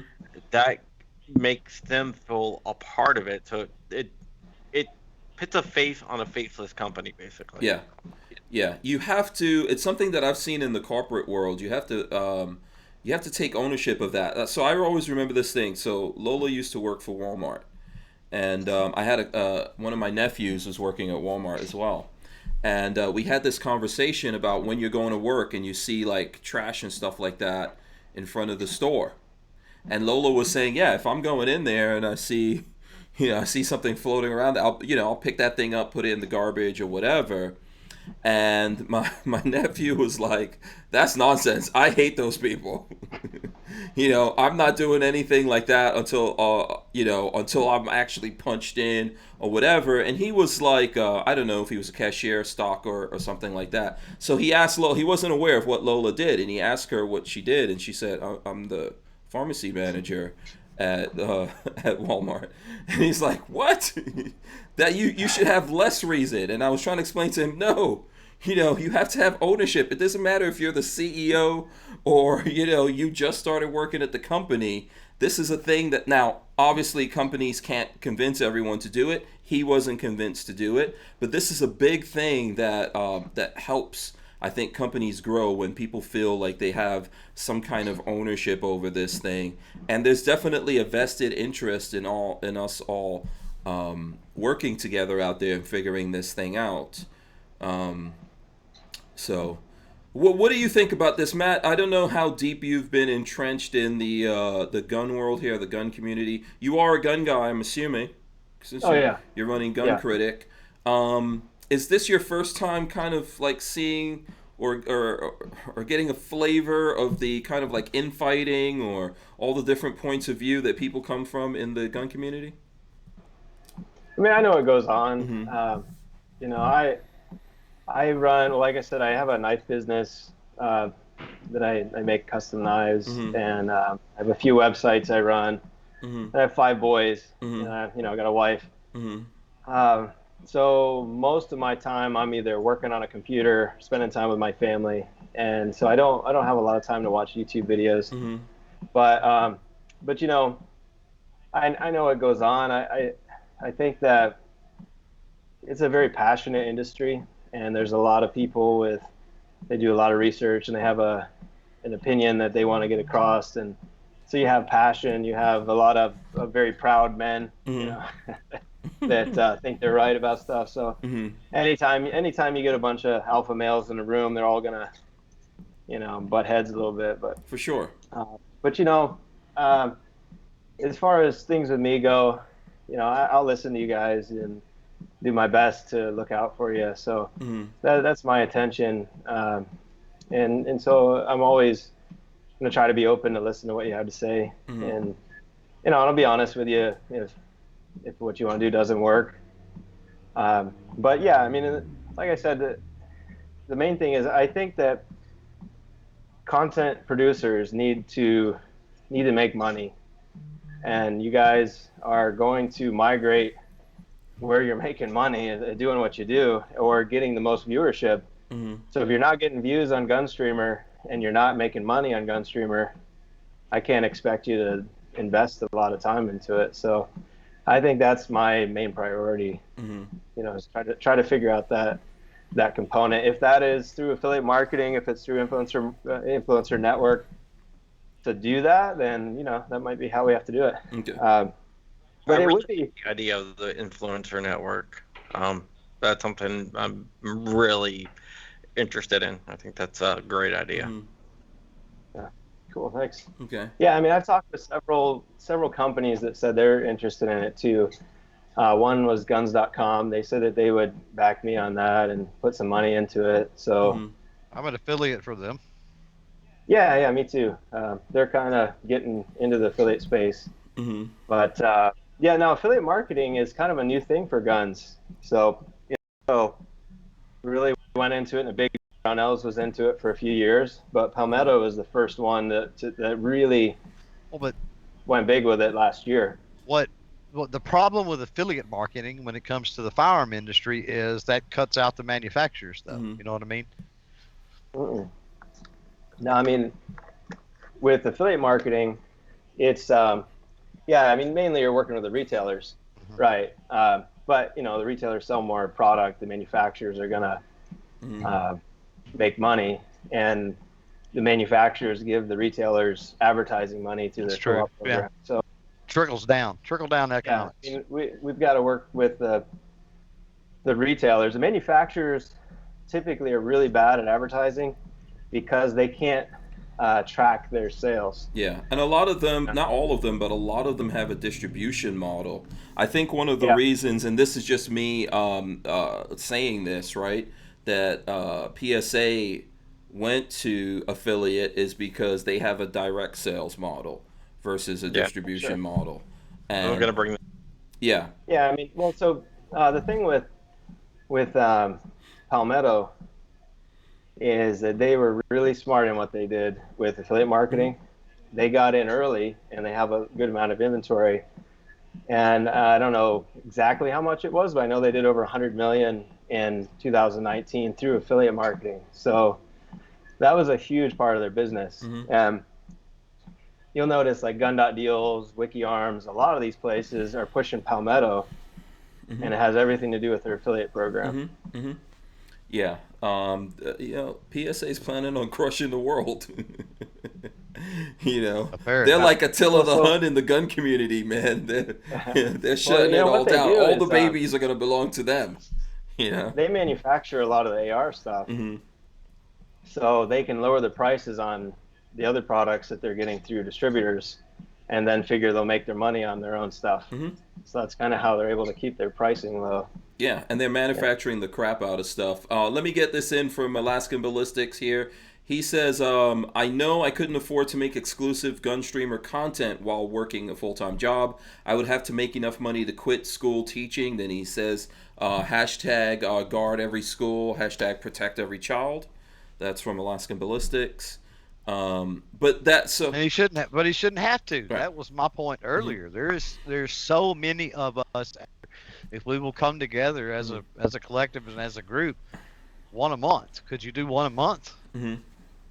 Yeah, I think there's lots of ways, and I think that everyone shouldn't wear the same kind of hat. So obviously, I could spend my life trying to figure out how to make everything, right? It's the problem we have in the world today. I guess a long time ago, we made everything. We made our clothes, our shoes, our food. We did everything. But today, things work better when there's people who have the knowledge and understanding of this thing doing that, and then, and everyone's going by their skills like that. The thing that you would hope for someone like Alaskan Ballistics is to be in a position to make that money and then be able to go full-time. Maybe, I think like Matt was saying, if for the content creators that got into this, 12, 15 years ago, they were probably able to do that. But if you got into this 5 years ago or something like that, maybe not so much, right? Because all these things started changing, and what we're looking for here is something that's going to change that dynamic and bring that back to us, because there is a lot of money involved in the firearms industry in this space, and there is interest involved in it as well. We've got a lot of people in America, not just right now, but all the time, that are interested in these things, and a lot of this information is going away on YouTube. So we're talking. There's been a lot of talk about the firearm industry and the advertising from that side. But what I want to hit Matt with is, assuming that you can get things going and you can get the views and you can get a good advertising model set up, do you foresee a scenario where other industries, other products would come in and advertise? Because gun people do and use all sorts of products. Yeah, I mean, it's so there's a couple things that are kind of weird what's going on in the advertising world right now. One thing is, and a lot of ad networks are kind of worried about this, is everything's done with cookies right now. So you're tracked everywhere you go, and based on your cookie data, they match your cookies on different platforms. So when you go to a website, they know a lot about you. They can also pull up your college education, your credit history. I mean, they're getting all that through your cookie. And so one thing a lot of networks do is if you put their code on your site, they can serve ads to all sorts of different people, and they know everything about what you do. So that cookie-based tracking is going away, and the ad networks are pretty scared about what they'll do. Yeah, and that's going to happen pretty soon. And that's going away based on a law or something that's coming into effect, or came into effect? Google Chrome is killing cookies. Okay. Cookie-based tracking. So the next, I think it's like one of the next versions of Google Chrome. So that's a big reason. The other thing is, I think there's a legal side to it also. But we're using VPNs.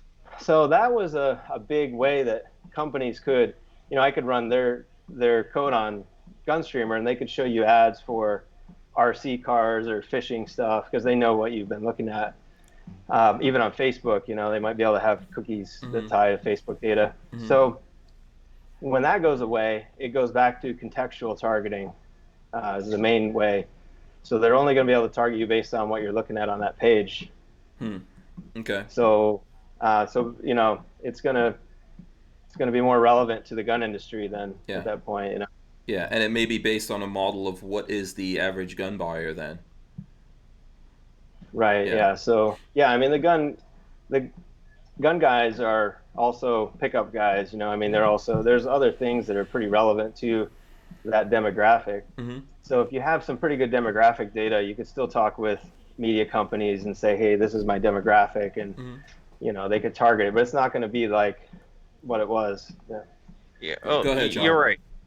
Like for example, Can-Am, they make like side-by-sides. They invited me to go down to Texas to drive their Can-Ams around a track down there. I couldn't go, but they reached out. And if you look at Poma, there's some like what Clover and I are a member of. There's some like truck companies and other types of car companies that are a member of Poma. Okay. First of all, you should have told me because I would love to go drive a Can-Am, reverse trike. That'd be awesome. I could have filled in for you and pretended to be John Crump for a day or whatever. About that. Freddie's like, "Can you go?" I was like, "No."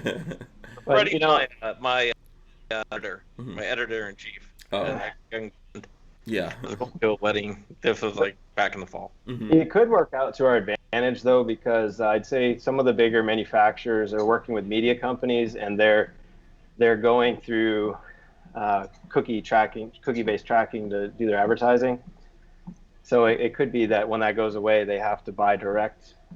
So it could actually work to our benefit. But as far as what you're asking though about targeting other products, I think that's going to be more difficult in the near future. So I wouldn't really try to focus on that. Yeah.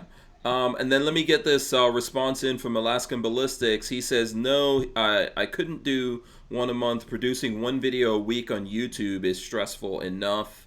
What do you think about this, Matt? If people were able to do a video that was exclusive, like let's say they put it on GunStreamer for a certain amount of time, do you see a benefit in that, or do you need it to be permanently exclusive content?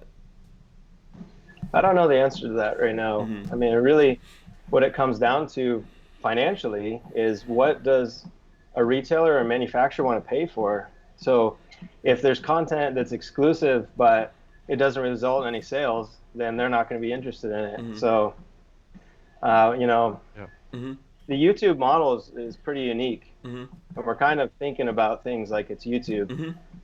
YouTube has a lot of data on people to sell you all kinds of ads. So to the advertisers, they need to see sales happening. So for us, really, when it comes to making money, there's videos that have more commercial intent than others. So if you guys make a video that's just like, I'm here to hang out for an hour, or if you make a video that's a specific make model review, Mm-hmm. that make model review video has a lot more commercial intent. Mm-hmm. So as a network, if we're trying to make money, it makes more sense to have a lot more videos with commercial intent, and then optimize those videos, and then try to push, data feeds or product ads through that. And that's as far as making money through ads. That's really the best way to do it contextually. Okay. If you have like a cookie-based platform, then you can sell other stuff. But like we talked about, that might be going away pretty soon. So. Yeah. So, how long? Cookies too. Say that again, John. Microsoft Edge. Mm-hmm. They're getting rid of cookies too. I know Chrome is, and I can't imagine Firefox being that far behind. Okay. So here's let me ask you this: how long have you been with GunStreamer now? Like, have you had a chance to actually look at this metadata yet? That's coming out of there. What patterns are you seeing, or you haven't looked deeply enough into that yet? Yeah, so we've been with GunStreamer for a few weeks, really. Mm-hmm. It was like 2 days before they said they were shutting it down is when we got involved. So it's not been too long. Then the first week was just getting stuff transferred over. Last week I had some family, and this week I got to look at some stuff and talk to Austin. So really, I'm just getting into where the most of the expenses are coming from, and trying to figure out how to cut expenses, because that's just where you have to start, Okay. But yeah, I think we'll make something work. I've been an affiliate for a long time and a publisher. Mm-hmm. Oh, sorry, I was getting a call here. But yeah, so I've been in your guys' shoes for a long time, and that's why I kind of think from your perspective. So I was in the vaping industry for since like 2009. Mm-hmm. I got into it really early. I started out as a publisher. Just my wife and I were doing product reviews. And, at first you got to buy your stuff, and then people start sending you stuff, and then people start sending you stuff and money. And, and it got to the point where we went from nothing to a room full of product. And, we were making over 100,000 a month as affiliates. Mm-hmm. And I didn't even vape. That's the worst part of it.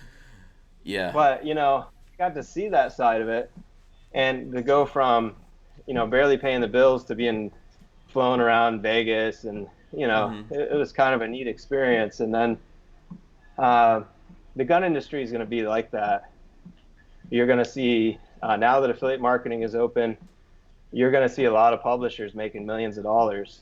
And I don't think you guys realize how much money can be made, but there's a lot out there. Yeah, I think that there are people in the space of the firearms industry that are making money, but definitely other spaces, like you said, not just vaping. There's a whole bunch of other spaces out here that people have gotten into and done pretty well. It's just a lot of moving pieces out there right now. Alaskan Ballistics also says that I doubt the ammo companies would pay for me to show how slow their ammo goes over the chronograph. But I think people would want to see that. So then there'll probably still be, I think there would probably still be ammo companies, etc., trying to advertise against that, right? Because if the people want to see that, that's ultimately what those guys want to look at. Let me get, I know Lola's sending me a question here. She says, how do creators get help in GunStreamer? For example, the last video that went up there from you was 5 months, still no update. So, I guess that's from me. So, yeah. So people right now who are on GunStreamer, who do they go to help them out with issues they may be having with the platform? Yeah, so the way it works right now, set up the business model was that Austin and his team is supposed to take care of the technology and the, technical support, stuff like that. Mm-hmm. I'm really focused on sales and marketing, that side of it. Mm-hmm. I'm going to see how things go. We're the majority owners, Rex and I are. Mm-hmm. So if they're not making things happen with development and with taking care of the content creators, then he did give us the option to buy the whole thing. I just thought he'd want to stay on as a partner because he had a lot invested in the platform. So, I want to give him a little time to kind of take a break from everything and catch his breath a little bit and then come back fresh. So, probably a couple more weeks. We'll get a lot more involved with everything and just make sure that, customers are being taken care of. You guys are, if you're contacting support or stuff like that, it's happening. So, yeah, I mean, one way or the other. Ideally, if you hit contact, if you call my cell or Skype me, or you should be getting a hold of somebody. But right now, me personally, I'm not the guy to help you with technical stuff because I am mainly focusing on marketing and sales. But if you contacted me, I'll try to help you out. Yeah. So, are you guys going to be hiring some tech guys, bringing some tech people on board here? Well, I have my own team. Okay. We have about 9 different developers, and on GunCritic. So if Austin's team, is not wanting to continue the development, then yeah, we'll bring over some of our resources and then probably get another person or two to help. Okay. Yeah. All right, cool. John, you're a very smart guy. You've worked behind the scenes at lots of different companies, Facebook, etc. What ideas do you have listening to all this?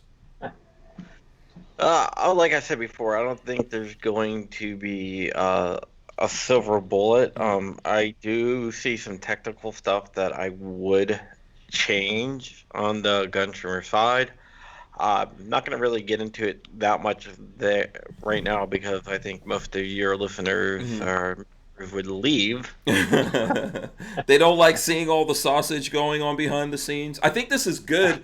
This is good for us to do in an open format like this. I know it's not like super interesting, and maybe here in the last minutes we'll get into some exciting gun stuff, but I think this is kind of something that is very, very important, and this needs to at least live openly so people can get a look at it and realize like there's other content creators that may not be able to come on to this, but they could tune into this at any time and see a lot of their questions getting answered and decide what they want to do going forward. So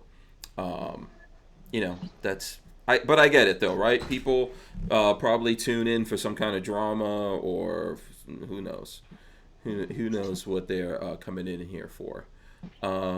What about you, Clover? Do you have some other stuff, or should we just switch over right now to gun stuff? Do I have some other stuff? Yeah. Do you have? Talk about? Yeah. You want to switch over to some? M. Gabriel says, "Do not show us the sausage."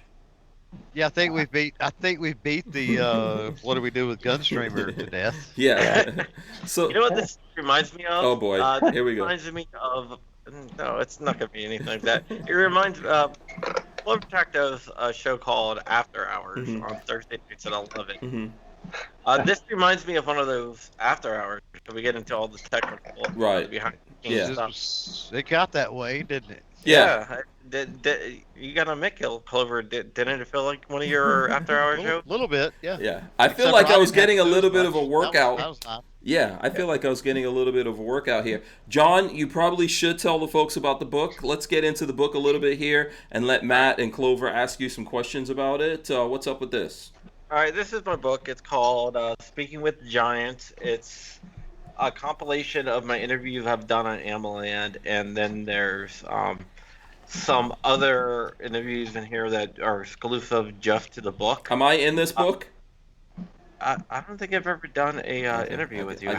I guess I'm not a giant then, apparently. No, but it's like it has like Stephen Williford, the hero of Sutherland Springs, Texas, Maj Toure, Kevin Dixie, Cody Wilson, the guy who invented the Ghost Gunner and the 3D printing guns. I got a Ghost Gunner 3. He sent me one. It's pretty damn awesome. And like even like it has John Sharp, so Sharp Industry. It has Tim Kennedy. It has Jason David Frank, the Power Ranger. Robert Brown, who fought in the Rhodesian Civil War and founded Soldier of Fortune magazine. Man, I'm kind of disappointed I don't rank as high as the Green Ranger, but. Well, give me an interview for AmmoLand. No, it's okay. I'm just teasing. You come up with AmmoLand now a little bit on the side. Yeah. But yeah, 100% of the proceeds, I put it together in like a couple days. I had to teach myself like how to format an ebook, which was weird. But 100% of the proceeds go to my niece. She has something called DIPG, which is a really aggressive form of children's brain cancer. It has a 1% survival rate past a year. Wow. Medical bills are piling up for them right now. About a month ago, she was a healthy little kid, and now she's having trouble walking and everything.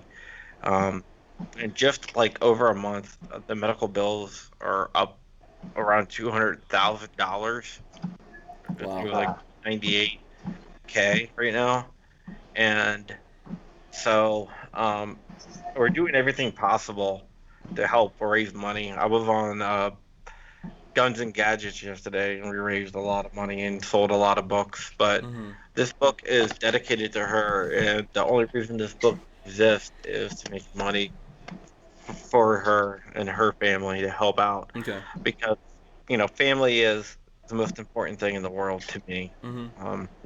So Absolutely, man. I totally understand that. So where? No, I understand, man. I understand. So where can folks get this? How can they get their hands on this book? I got a redirect link from my website. So if you go to crumpy.com/giants, it'll redirect you to the Amazon link where you can pick up the ebook or the paperback. It just came out today. Sales have been great. And I really want to thank the 2A community, because the 2A community really showed me how much that they care. Which is awesome. Yeah, absolutely. And I believe Lola was throwing some links up out there. I'll try to get those into the description. If you just search John Crump, you'll be able to find it. And then if they go on Amazon and search as well, right? Should be easy. Yeah, it's on Amazon. It's the paperback will be available in like most stores. The ebook is exclusive to Amazon for 90 days. The reason why I did that is that way it's eligible for Amazon Unlimited, which means if you have Amazon Unlimited and someone downloads it, you get paid per page, and that can add up a lot. Yeah. So I did the ebook exclusive to Amazon for 90 days. Okay. But then Are you going to do an audiobook version? Get someone with a sexy voice to do an audiobook version? Giants. Yeah. Well, I'm going to get CloverTech to read it. Nope. Then you're doomed. Nobody wants to hear that. It'll be CloverTech and G-Webs. Oh, boy. Yeah. Yeah, I was just pulling it up here. Oh, you are? Okay. Yeah. Trying to. Any questions on the book, Clover? Okay, I got it. I think John pretty much covered it there. Yeah, man, I have really good interviews, man. Yeah. Yep. Like cool. If you want to know about like a bunch of different people in the industry, they're all in here. Like, yeah. And there's people I found like really interesting, like Dr. Miguel Faria. If you don't know who that is, when the CDC was doing all these anti-gun studies, he was like basically the whistleblower that went in front of Congress and said, hey, the CDC has predetermined ideas that they want to get to, so this research is all bunk. And that's why Congress banned the CDC doing gun research, because of his testimony. And now he runs a organization called Doctors for Responsible Gun Ownership, which is a great organization. He's a great guy. Okay. So it's really good. Yeah. Maybe what you could do is actually get some people to like different guys to volunteer to read it or something like that, and create the audio version of that and get that out there. I'm just suggesting that because I know I enjoy listening to books on audio. Maybe I'll get them. Yeah. To read. It has everyone from like gun activists to senators in the book. So. That's cool. Very cool. Okay. Yeah, it's just I had to do just to get money for my niece. I mean. Yeah. I understand. So, and is the GoFundMe still up? The GoFundMe is still up. If you go to crumpy.com/GFM, you can read about Bella, my 9-year-old niece. and whatnot. It's a tragic story, but she is fighting. She's fighting a lot. She's one of the most brave people I know, and she's a little warrior. Yeah. Yeah, I've seen some pictures of her, man, and it's a tough thing. It's a tough thing to deal with. I know that. We're not going to give up. We're going to keep on fighting. We have her. She's enrolled in the trial, which just happens to be at Children's Hospital in D.C., which is good because they're from New York. So when they travel down there, they have a place to stay with us. And she's gonna have to come down, I think, every couple of weeks, starting in a couple of weeks. So. Yeah. John Voorhees is shouting you out, by the way. What's up, John? Yeah. He had Kevin Dixie on his show. He started a show, and he had Kevin Dixie on last night, I believe. Oh, okay. All right. Very cool. Let's see here. Mr. Lovell, I don't know, Clover or Matt, if you guys have something you want to get into. Mr. Lovell says Bloomberg is targeting Oklahoma. He's dumping millions and has 200,000 people on the ground trying to change the vote. Moms demand action. Let the peoples know. I thought Oklahoma belonged to the Indians now or something. Oh, well, big piece of it. Half of it. Tulsa, though. Yeah. Yeah.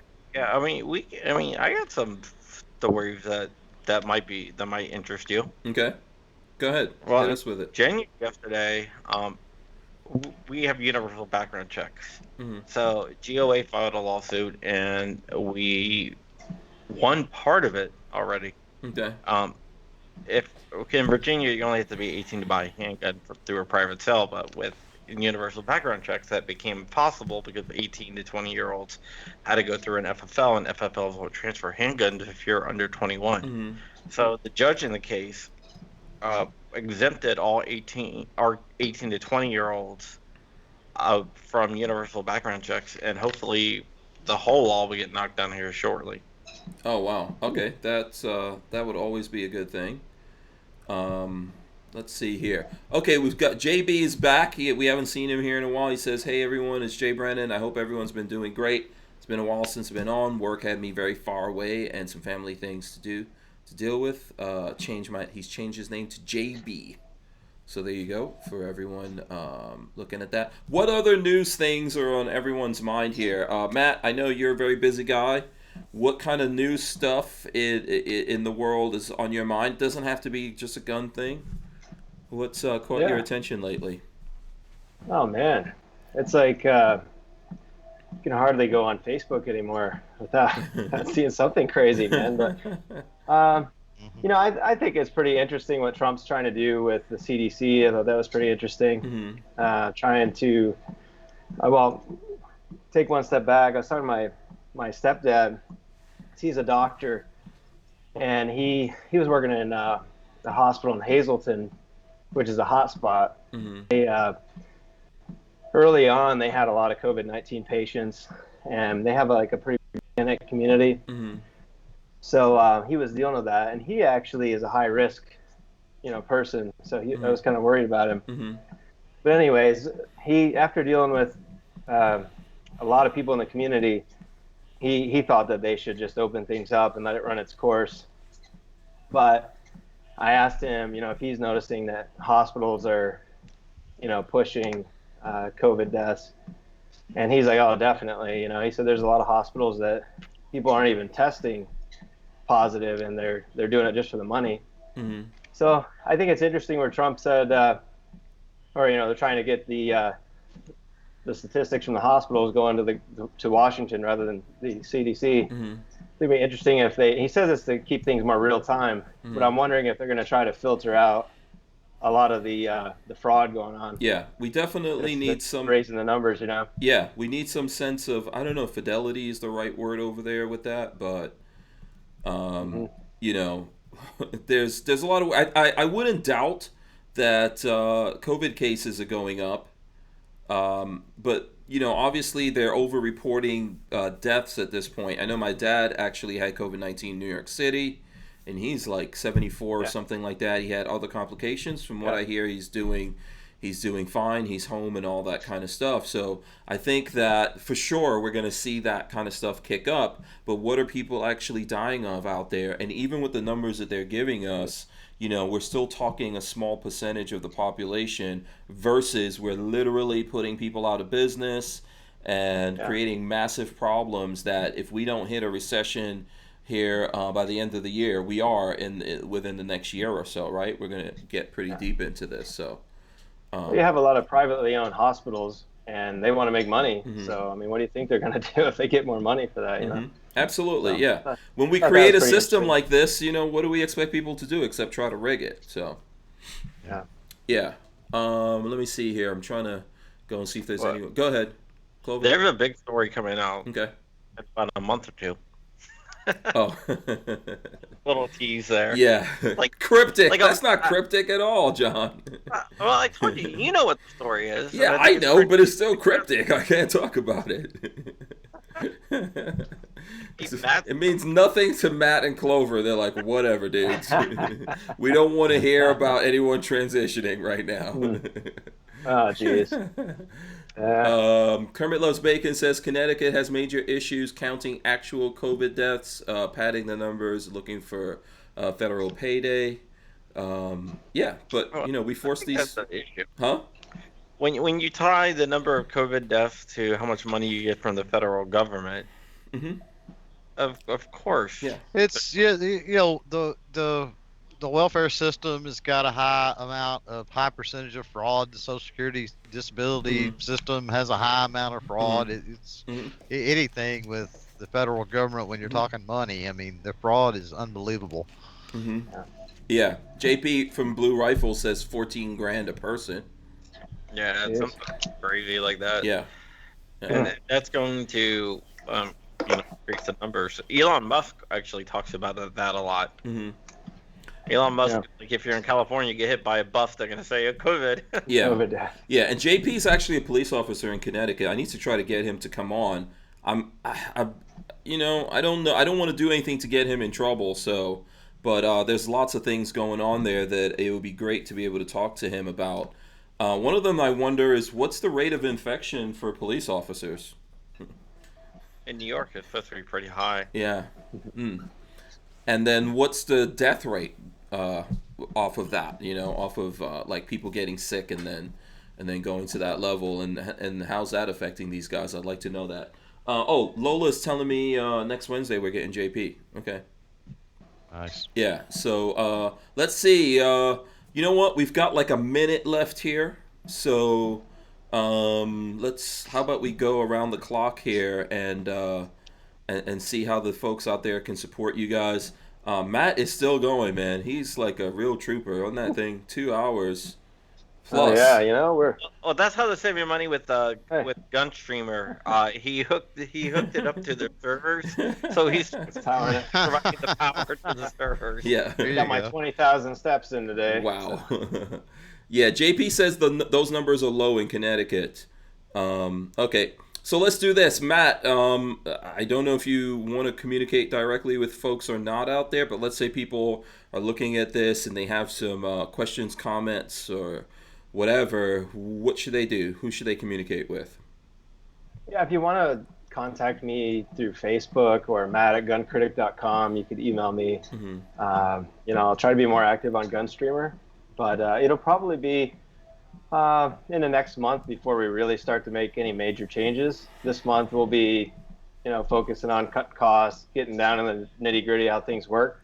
But yeah, if you want to contact me, matt@guncritic.com, Facebook, or the GunCritic fan page, or there's a group for GunCritic. You can do that too. Okay, all right, very good. Let's go over to John. John, how can the folks get in touch with you out there?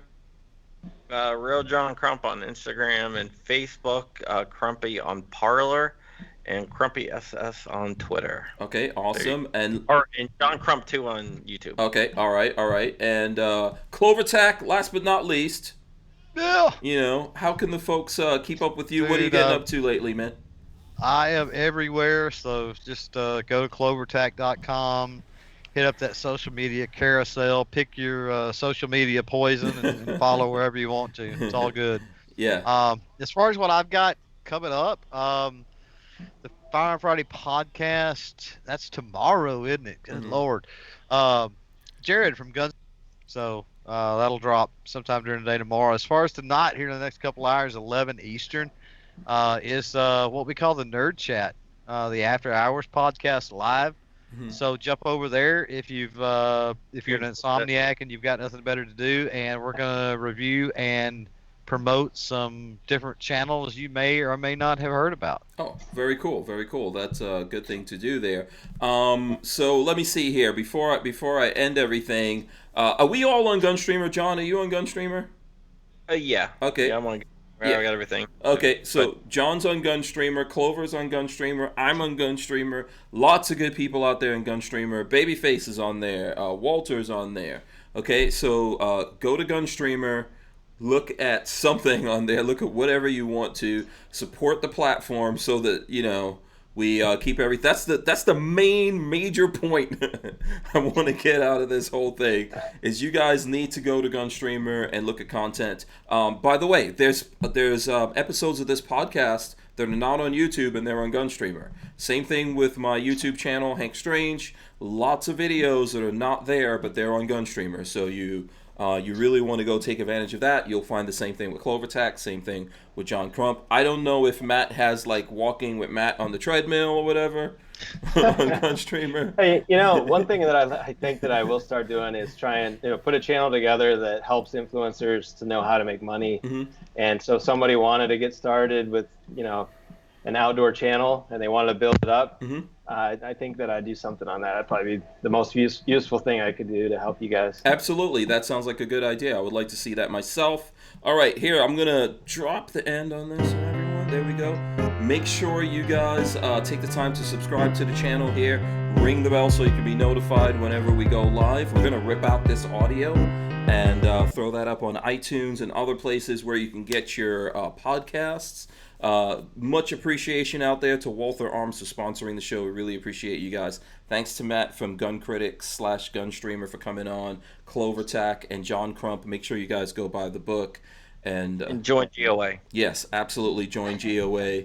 We appreciate you guys. We will see you tomorrow. We're out of here. Who wants the last word? Who wants to? Peace. There you go. Good one. We're out. See ya. Thanks, Hank. You're welcome.